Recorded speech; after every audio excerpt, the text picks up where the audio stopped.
Bonjour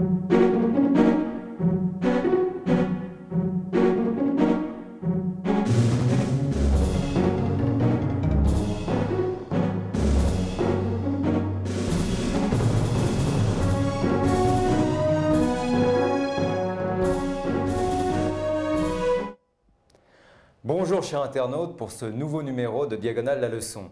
Aujourd'hui, un tour de force. Notre ami Éloi Relange va nous expliquer les échecs en 10 questions-réponses. Alors, c'est moi qui vais poser les questions, c'est toi qui vas faire les réponses. C'est simple. La première question, c'est quel est le but ou plutôt comment se déroule une partie d'échecs? Oui, alors une partie d'échecs, c'est une partie entre deux joueurs. Déjà, il faut deux joueurs, un plateau de jeu, un échiquier, avec toutes les pièces sur l'échiquier. Donc là, c'est l'écran que vous voyez tout de suite ici, dans le fond. Cet écran avec donc 16 pièces de chaque couleur. Et ça va être chacun son tour de jouer un coup. Donc il y a un joueur qui joue les blancs, un joueur qui joue les noirs. Un joueur les blancs, un joueur les noirs. Chaque pièce a sa spécificité. La tour se déplace verticale et colonne, le fou en diagonale. La dame fait une tour plus un fou, c'est-à-dire et les diagonales et les colonnes. Le pion avance d'une case ou de deux cases, on y reviendra. Et le cavalier, il fait un L. Donc en fait, chaque pièce a sa spécification et c'est chacun son tour de jouer un coup. Alors, on va faire une petite partie. On va voir une petite partie, quelques premiers coups. Alors, les blancs jouent. Les blancs jouent. Donc là, le pion a le droit d'avancer deux cases devant lui. Puisque c'est le premier coup de pion. Les noirs répondent. C'est donc chacun son tour de jouer. Chacun son tour. On ne peut pas passer. On ne peut pas passer aux échecs. On est obligé de jouer. Imposé de jouer un coup. E4, E5, donc ça c'est les coordonnées du jeu d'échecs, mais ça ne nous regarde pas puisque la partie se déroule. Donc entre deux joueurs, chacun son tour joue un coup. Ici, c'est de nouveau au blanc de jouer puisque les noirs ont répondu. Cette fois-ci, ils peuvent rejouer des pions, ils peuvent jouer n'importe quelle pièce, n'importe où, du moment que c'est un coup légal. C'est-à-dire là, en l'occurrence, ils ont déplacé leur cavalier. Donc en L. Le cavalier en L. D'accord. Ici, les noirs, maintenant c'est à eux de jouer. D'accord. Ils sont là, ils ont encore le choix, toujours, tous les coups sont permis. D'accord. Cavalier C6, donc c'est un exemple toujours. On montre. Le fou avance. On continue. Chacun joue ses petits coups, on met ses pièces en jeu. De toute façon, là pour l'instant, on ne cherche pas à expliquer. Et le dernier coup. Le dernier coup, le dernier coup de cette partie. Voilà, le dernier coup de cette partie. Donc ici, c'est un exemple. Il y a deux joueurs, chacun déplaçant ses propres armées. C'est une armée, c'est-à-dire que par rapport au jeu de dames, c'est que la seule différence, c'est que finalement, il y a des pièces qui bougent différemment. Oui, oui. Alors aux dames, effectivement, il y a des pions et des dames. Mais ici, dès le début, toutes les pièces sont différentes. Il y a deux cavaliers chacun. Chaque pièce a sa propre spécificité. Et donc, il y a des cases fortes, il y a des endroits forts sur l'échiquier à prendre. Il y a toutes des stratégies qui se mettent en place. Mais la base du jeu d'échecs, le déroulement de la partie, c'est chacun joue à son tour. D'accord, ça me semble clair. On sait que maintenant, il y a un camp blanc, un camp noir. Qui commence? C'est toujours le joueur qui a les blancs qui commence la partie d'échecs. Voilà, donc les blancs jouent et gagnent. C'est vrai ou c'est faux? Ça dépend du point de vue dans lequel on se place. Voilà, merci Éloi. Deuxième question, quel est le but? Qu'est-ce qu'on cherche à faire quand on joue aux échecs? Alors aux échecs, le but ultime de la partie d'échecs, c'est de gagner. Alors gagner, ça se passe par l'échec et mat, le fameux échec et mat. Donc effectivement, la partie va se dérouler, chacun jouant à son tour des coups. Et au bout d'un certain moment, il va y avoir possibilité d'échec et mat. Qu'est-ce que c'est un échec et mat? Alors, oui, mais montre-le nous. Ici, par exemple, la dame vient de se déplacer là. Elle s'est mise face au roi noir, donc elle attaque le roi noir. D'accord. Vous voyez? Et ce roi ne peut plus s'enfuir, puisque toutes les cases sont contrôlées par la dame. Donc ça, c'est un exemple. La dame contrôlant ces 5 cases. Ça, c'est un échec et mat. Mais le roi ne peut pas prendre la dame blanche là. Le roi ne peut pas prendre la dame blanche, puisqu'il se mettrait alors en échec. C'est-à-dire que la dame blanche est défendue par le roi blanc. D'accord. Donc là, simplement, le roi noir n'a plus de cases. C'est un exemple simple d'échec et mat. Donc échec et mat, je récapitule, c'est faire échec, c'est-à-dire attaquer le roi, et il n'a plus de possibilité de s'en sortir. Exactement. Et ça, c'est ce qu'on cherche à faire. Oui, mais alors là, tu nous as montré une position dépouillée par rapport à celle de tout à l'heure. Comment on arrive à ça? Alors, oui. Parce que ce n'est pas si simple. Effectivement, au début, chaque joueur a 16 pièces, donc ça va passer par une diminution du matériel adverse. La partie va se dérouler, il va y avoir des échanges, des prises. Donc en fait, un moyen d'arriver à cet échec et mat, le moyen le plus simple et reconnu par tous, du débutant au grand maître, c'est de gagner du matériel. C'est manger, c'est ce que disent les enfants hein, dans les écoles, ils disent on mange. Il faut manger. Il faut manger. Donc là, c'est un exemple très simple, une fois de plus épuré. C'est au blanc de jouer et il joue tour prend tour, gagnant une tour. D'accord. Là, puisque les noirs n'ont pas possibilité de reprendre cette tour, c'est les règles du jeu. Ici, tour prend tour a gagné une tour, donc on a gagné du matériel et avec roi et tour, on va finir par mater. D'accord, très bien. Donc, le but du jeu d'échecs, c'est de mater, mais pour y arriver au mat, on essaye de piquer, de manger du matériel. Voilà, on essaie de manger les pièces adverses et ça commence comme un combat de rue. Dès les premiers coups de la partie, il va y avoir des prises, des attaques, des menaces, chacun son tour de jouer. Celui qui aura pris le plus de matériel aura le plus de chances de mater à la fin de la partie. Très bien. Alors, il me vient à l'esprit une autre question. C'est alors évidemment, comment peuvent se terminer les parties d'échecs? C'est toujours mat ou il y a d'autres possibilités? Non, alors il y a effectivement d'autres possibilités. La partie d'échecs, effectivement, il y a une possibilité simple, un joueur gagne. Alors ça, c'est soit échec et mat, soit ce qu'on vient de voir, soit un joueur estime qu'il a perdu, qu'il va perdre, qu'il n'a plus aucune chance de s'en sortir. Et dans ce cas, il abandonne. Oui, mais il y a une sorte de frustration. Par exemple, quand on voit les parties entre champions dans les journaux, on voit abandon. On joue la partie et on ne comprend pas toujours pourquoi ils abandonnent. Oui, alors il y a différents niveaux de compréhension, bien entendu. Quand un grand maître abandonne contre un autre grand maître, on ne comprend pas tout de suite pourquoi. Ouais. Simplement, avec l'expérience, avec l'accroissement du niveau de jeu, on comprend très bien que mathématiquement, il n'y a plus de chance de s'en sortir. Et ça fait abandon. Alors effectivement, dans les parties d'amateurs et de débutants, l'abandon est extrêmement rare. En général, on va jusqu'au mat, on veut comprendre pourquoi on perd. Parce qu'il y a toujours des possibilités de s'en sortir au fond. Et toi, ton conseil, c'est pas d'abandonner tout de suite. Alors ça dépend. L'avantage de l'abandon, ça a le mérite d'éviter le ridicule. Puisque de temps en temps, effectivement, la position n'a plus aucune chance, aucun espoir. Donc là, ça ne sert vraiment à rien de continuer. Ça serait plus un manque de respect pour l'adversaire plutôt qu'autre chose. Donc ça, c'est les deux possibilités de gagner une partie. Soit on mate notre adversaire, soit il abandonne. D'accord. Ça, c'est on gagne. Alors, est-ce qu'il y a d'autres possibilités? Oui, aux échecs, il y a une troisième possibilité. Soit on gagne, soit on perd. Mais il y a aussi la partie nulle. La partie nulle, donc chaque joueur prenant la moitié du point. Alors, comment on fait nul? Pour arriver à la nulle, il y a trois possibilités. La première étant celle que je vais vous montrer ici. Donc, vous voyez le diagramme. C'est la répétition de coups. Alors, ici, les blancs sont dominés, ils sont écrasés au point de vue matériel puisque les noirs ont 2 tours de plus. Vous voyez ici 2 tours en A8 et F8. 2 tours, c'est combien? Ça vaut combien de points? Ça vaut 10 points. 10 points, les 2 tours valent 10 points. Donc là, c'est énorme. C'est énorme. Les noirs vont gagner cette partie, sauf que les blancs jouent Dame F6, échec au roi. C'est un échec. C'est un échec qui ne peut pas être paré, donc le roi doit s'en aller, pour éviter cet échec. Roi G8, et là, les blancs reviennent sur la case G5. Alors, une fois de plus, échec au roi, et le roi doit repartir sur la seule case disponible. Ici, la case H8. Et là, on revient encore sur cette case F6, on renouvelle l'échec au roi. Les noirs n'ont toujours pas d'autre choix que de revenir en G8. D'accord. Et on recommence. C'est une sorte de chasse à l'homme. Mais je dirais que c'est une sorte de renvoi de balle. Un renvoi de balle. Sauf qu'on est obligé de renvoyer la balle à son adversaire, à son partenaire. Là, il arrive à faire échec, mais il n'arrive pas à faire échec et mat au fond. Il n'arrive pas à faire échec et mat.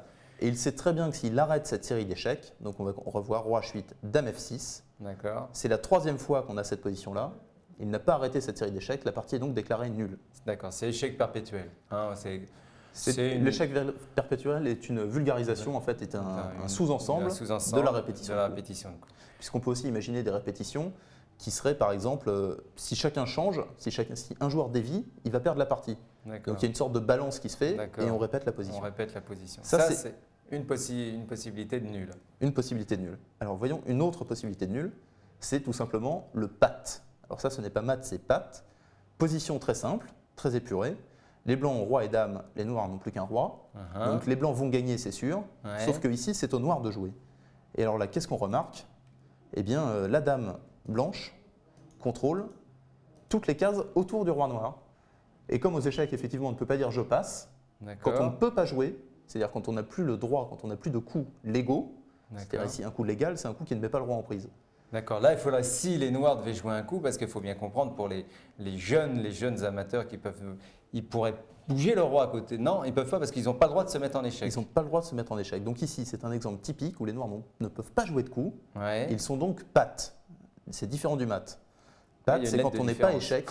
Et ça fait une grosse différence puisque mat, on a perdu la partie, alors que quand on est pat, c'est une partie nulle. Donc ça veut dire que dans cette position, les blancs à un moment donné de la partie, ont mal joué puisqu'ils avaient quand même une dame d'avance. C'est complètement idiot de faire partie nulle.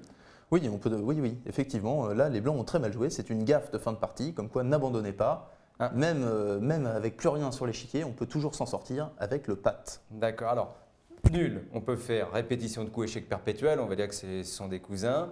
Pat et… Alors encore une autre possibilité, c'est 50 coups sans prise et sans coup de pion. Et sans coup de pion. Alors ça, c'est une règle internationale. D'accord. Quand on voit une position où chacun des joueurs a joué 50 coups, c'est-à-dire les blancs ont joué 50 coups et les noirs en ont joué 50 aussi, et qu'il n'y a pas eu de coup de pion et pas de prise, on considère que la position n'évolue plus. Et donc on dit que la partie est nulle, la partie est déclarée nulle. C'est un peu comme la moulinette au judo, il n'y a pas assez de compatibilité. Je ne suis pas judoka, mais effectivement, la partie est déclarée nulle par manque d'action, tout simplement. Et alors, il me semble, moi, j'ai déjà vu aussi dans mes rubriques Libé, le Figaro, qui ont des rubriques d'échecs, parfois on voit nul par convention mutuelle. Voilà, c'est la dernière possibilité pour faire nul, tout comme l'abandon. Les joueurs peuvent se mettre d'accord, non pas pour qu'il y ait un abandon, mais pour faire partie nulle. C'est-à-dire qu'ils estiment tous les deux que leur position ne va plus évoluer, ou simplement par respect mutuel, dans une position équilibrée, on s'accorde la nulle. Et donc, c'est le 4e cas, nul par convention mutuelle. Bon, alors là, il y a quand même beaucoup de possibilités de gagner ou de faire nul. Donc, voilà, les terminaisons de la partie. Les plus simples, c'est quand même l'abandon, le mat et l'échec perpétuel, hein, quand même. L'échec perpétuel est assez fréquent. Est assez fréquent. Oui. Bon, alors, une autre question. Une règle très importante, hein, que tout le monde connaît un petit peu, mais que tout le monde ne maîtrise pas bien, c'est le rock. Quand peut-on rocker? Pourquoi peut-on rocker? À quoi ça sert? Comment ça se passe? Alors le rock, voilà, le rock c'est un mouvement du roi et de la tour. C'est un des seuls mouvements doubles aux échecs. C'est le seul? Le seul. C'est celui qui va donc déplacer 2 pièces simultanément, puisque un coup aux échecs, normalement, c'est une pièce qui bouge ou alors une pièce qui prend une autre pièce. D'accord. Le rock, c'est différent. C'est qu'on prend notre roi, on l'amène, on le déplace de 2 cases, soit à gauche, soit à droite, et on passe la tour par-dessus. D'accord. Donc ça, c'est le rock dont vous avez fréquemment entendu parler. Donc, un petit exemple. Alors, dans cette position, on voit que la première rangée des blancs est totalement dégagée, c'est-à-dire qu'il n'y a plus que le roi et la tour. D'accord. Enfin, donc il faut qu'il n'y ait rien entre le roi et les tours ou la tour. Voilà. Et ici, donc, qu'est-ce qui va se passer? Donc, il y a le petit roc qu'on va montrer ici. Alors, là, c'était les noirs. Là, il se trouve, c'est une position fantastique, oui, puisque les noirs et les blancs pouvaient rocker. Les noirs et les blancs avaient la possibilité de rocker. Donc ici, 8 petits rocs. Les noirs peuvent faire le petit roc, mais ils peuvent également faire ce qu'on appelle le grand roc. D'accord. Alors pourquoi petit et grand? Parce que le petit roc, il est du côté où il n'y a que 2 cases entre le roi et la tour. Le grand roc, côté où il y a 3 cases. D'accord. Et voilà le grand roc, un exemple de grand roc ici. Bon alors maintenant, à quoi ça sert de rocker? Puisque pratiquement, parmi les joueurs de compétition, ils rockent à 95%. Oui, le rock, c'est très très fort. Pourquoi? Parce que ça met le roi derrière les pions. En général, on avançait seulement les pions du centre. Donc ça va faire une protection naturelle pour le roi. Et en même temps, ça va amener la tour vers le centre. C'est donc un coup très très important. Ah, c'est un coup à double effet qui est percutant puisque ça protège en même temps le roi et en même temps ça active la tour, ça la met en jeu. Voilà le rock. Alors évidemment aux échecs, mais si finalement il y a peu de règles qui sont compliquées, c'est maintenant on sait quand on peut rocker, quand ne peut-on pas rocker?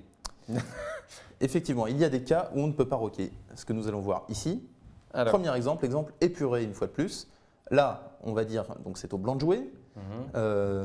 Ils peuvent a priori rocker puisque le roi, la tour, enfin le roi et les 2 tours sont encore sur les cases d'origine. D'accord. Mais il y a une impossibilité, c'est-à-dire qu'on peut essayer de rocker dans cette position. Le coup est refusé par l'ordinateur, donc refusé en fait par les règles du jeu, parce que le roi blanc est actuellement mis en échec par un fou. Alors, on ne peut pas rocker quand on est en échec. Oui, on ne peut pas rocker quand on est en échec. Par contre, donc là ça va être notre prochain exemple. D'accord. Non, ce n'est pas notre prochain exemple. Mais alors, on passe peut-être à l'exemple. Voilà.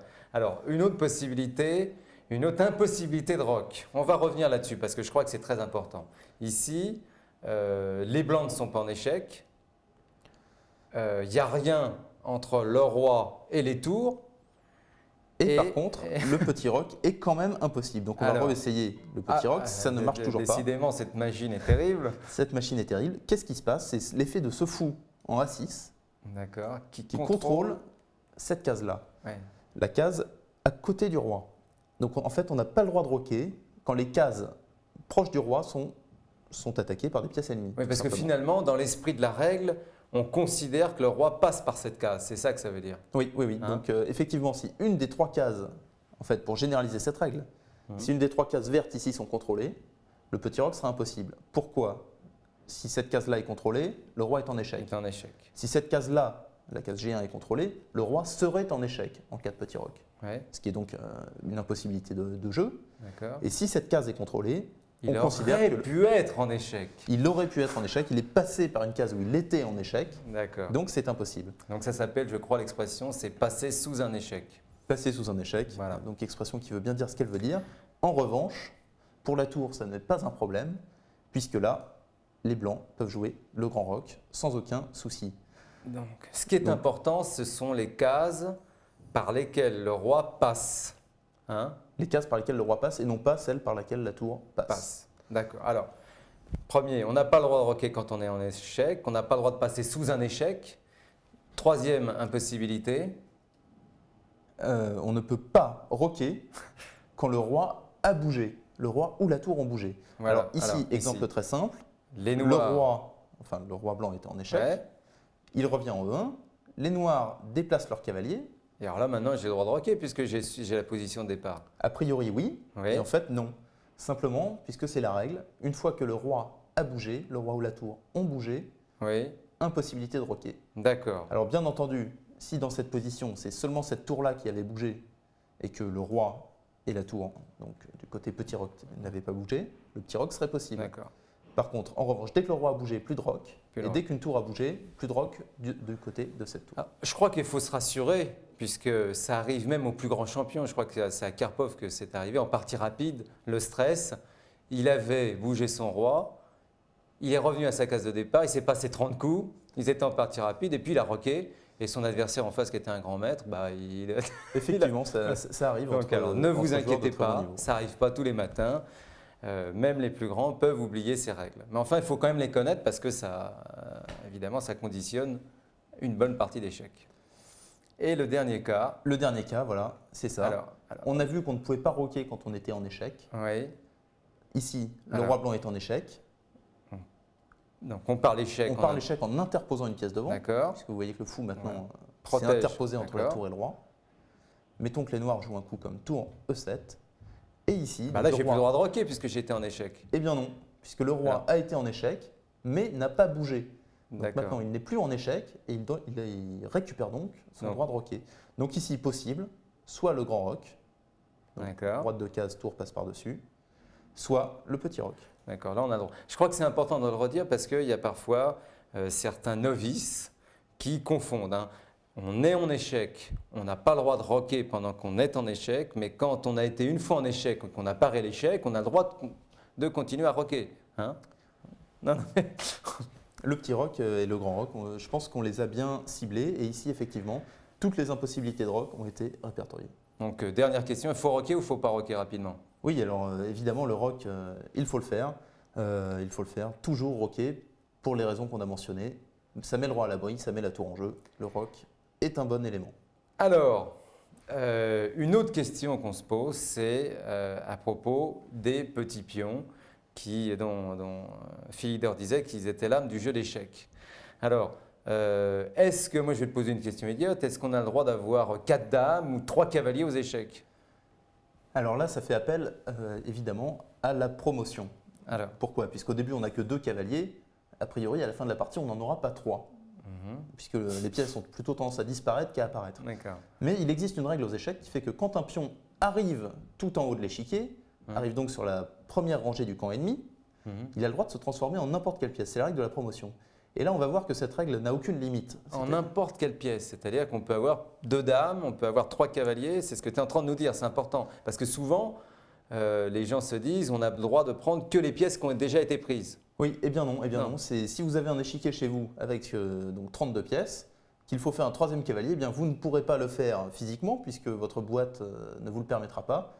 Par contre, virtuellement, on peut faire promotion cavalier, on peut prendre un simili de cavalier Ouais. Et donc jouer avec 3 cavaliers sur Donc il l'échiquier. faut mieux acheter plusieurs jeux d'échecs. Donc voilà, avec les 2 jeux d'échecs, vous serez tranquille. Voilà. Toutes les promotions seront.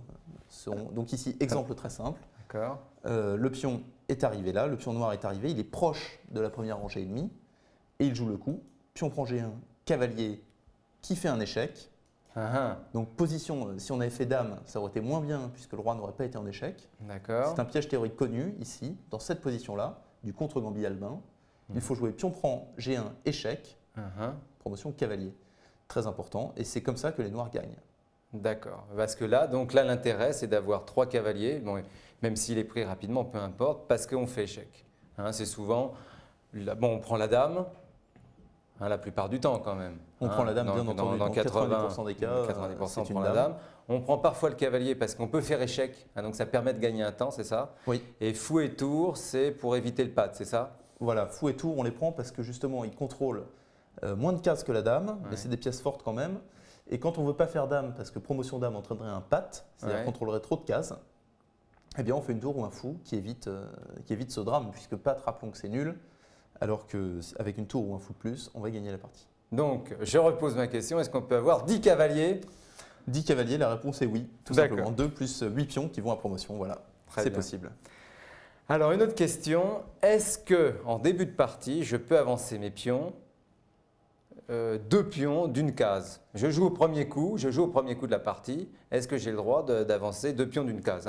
Ça, je l'ai vu faire souvent quand même. Oui, alors 2 pions d'une case, on l'a vu faire souvent, mais ce n'est pas un coup légal, on n'a pas le droit. Par contre, on a le droit d'avancer un pion de 2 cases. Mais 2 pions d'une case, ça n'existe pas. Effectivement, je l'ai vu également, mais c'est une règle qui n'a jamais existé depuis que je connais le jeu d'échecs. D'accord. Alors, est-ce qu'on a le droit d'avancer? On a le droit d'avancer le pion de 2 cases, mais pendant toute la partie? Oui. Alors le pion de 2 cases, effectivement, le coup le plus connu aux échecs, c'est E2, E4, qu'on verra tout de suite après cet exemple. On a le droit de l'avancer dès le premier coup de la partie, au deuxième coup aussi. Et même quand on arrive dans une position de fin de partie, comme celle qui est ici, c'est encore possible, puisque là, donc les blancs n'ont plus qu'un pion, mais il a le droit d'avancer de 2 cases. C'est ce qu'on voit ici. Il joue 1, B2, B4, échec et mat. Mat parce que le pion attaque le roi noir, il est défendu par le roi blanc, et donc on va mentionner toutes les possibilités pour sortir. Le roi noir ne peut pas manger une de ses propres pièces, c'est important. Oui, c'était une bonne question. Et oui. Et donc on voit que toutes les cases du roi noir sont occupées puisque le roi blanc, ici, contrôle. Et il me vient une autre question, c'est-à-dire que même un petit pion peut attaquer un roi, un fou peut attaquer une dame, un cavalier une tour. Il n'y a pas de problème. Disons que oui. Je ne peux pas répondre à ta question, c'est totalement vrai. Je vais te poser une autre question sur on improvise d'un seul coup, mais c'est vrai, elle me vient tout de suite, c'est la valeur des pièces. Souvent, quand on débute, on aime les cavaliers et on pense que le cavalier, c'est la plus forte des pièces. Oui, alors on pense quelle est la valeur des pièces? On pense que le cavalier est plus fort qu'une dame, par exemple, puisqu'il est plus surprenant. Ça, c'est mon analyse, je dirais, sociologique. Mais alors, les pièces ont une valeur. Les pièces ont une valeur. On va donner comme valeur de base le pion. Le pion vaut 1 point. 1 point. Le cavalier vaut 3 points. D'accord. Le fou vaut à peu près pareil qu'un cavalier, c'est-à-dire 3 points. D'accord. La tour est plus forte, puisqu'elle va très vite, très loin. La tour est plus forte que le fou ou le cavalier? Que le fou ou le cavalier. Oui, une tour vaut 5 points. D'accord. Donc, si on peut faire un petit bilan tout de suite, une tour et un pion, ça vaut à peu près pareil qu'un fou et un cavalier, puisque ça fait 6 points pour chacun. Et la pièce la plus forte, c'est la dame, puisqu'elle vaut 10 points. Et le roi, ça vaut combien?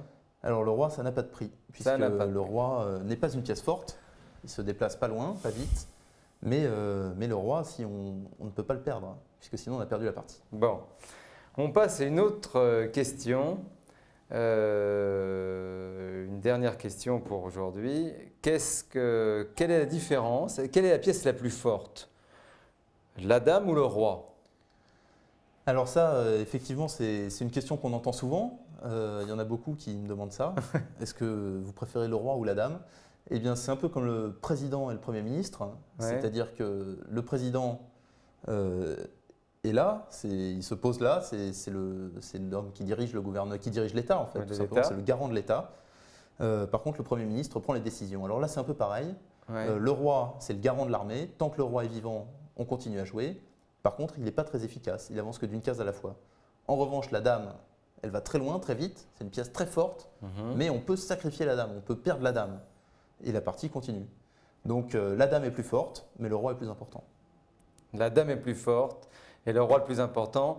C'est le mot de la fin, cher internaute. J'espère qu'on vous reverra pour un autre question-réponse avec le grand maître Éloi Relange. Merci Bertrand. On est allé très vite. Ouais.